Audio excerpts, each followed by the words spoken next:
kita manusia ya.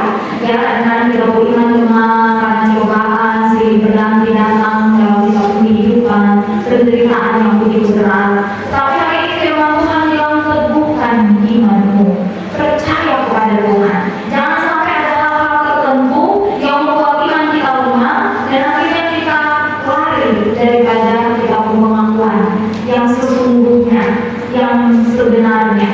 Dan itu Bapak Mama, saudara-saudara yang terkasih, iman seseorang tidak bisa diukur dari seberapa banyak dia berdoa, seberapa banyak dia datang gereja.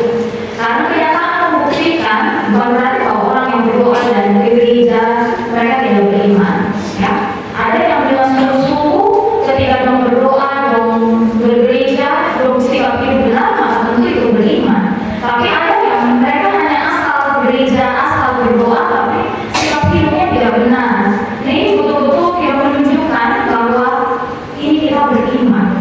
Bahwa setiap minggu kita mengaku percaya iman kepada Allah Tritunggal, Allah Bapa yang menciptakan dan memelihara, Allah Anak Yesus Kristus yang menjadi juru selamat, dan Allah Roh Kudus yang bersama-sama memberi penghiburan dan kekuatan bagi kita.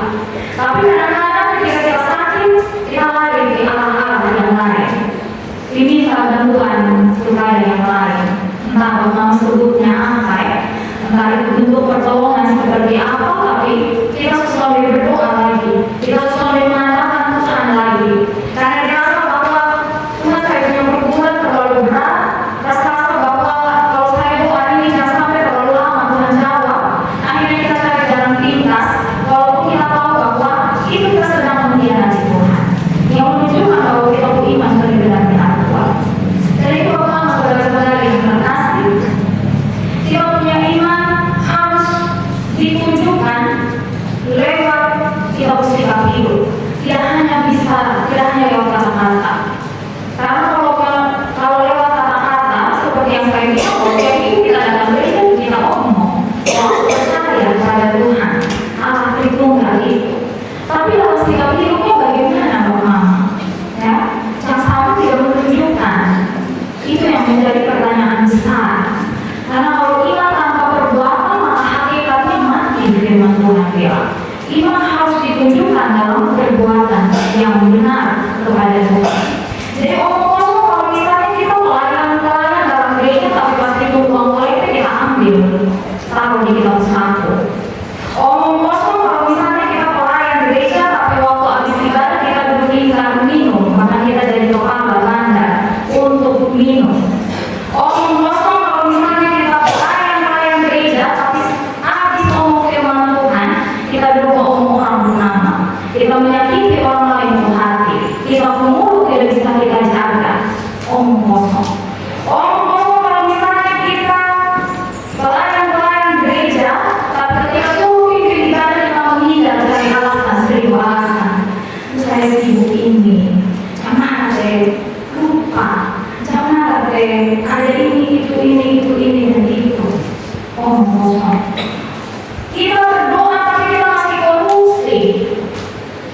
Cara kerjaan kita tidak benar, tidak jujur. Kita ambil keuntungan sebanyak-banyaknya untuk kita berdiri sendiri. Omong kosong. Kita berdoa tapi kita masih tipu kita punya sesama. Omong kosong.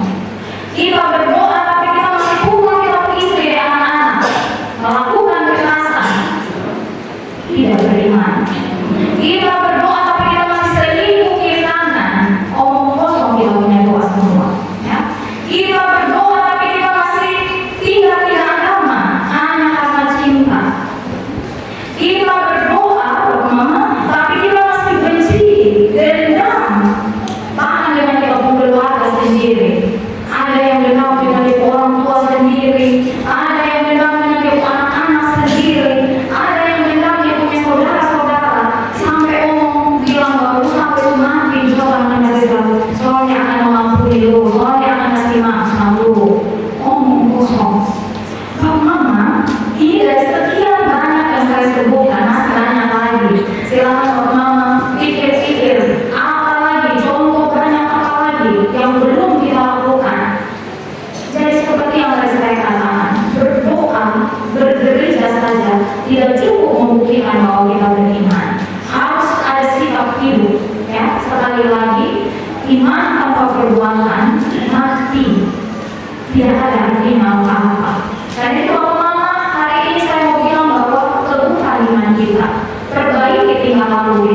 perbaiki kata-kata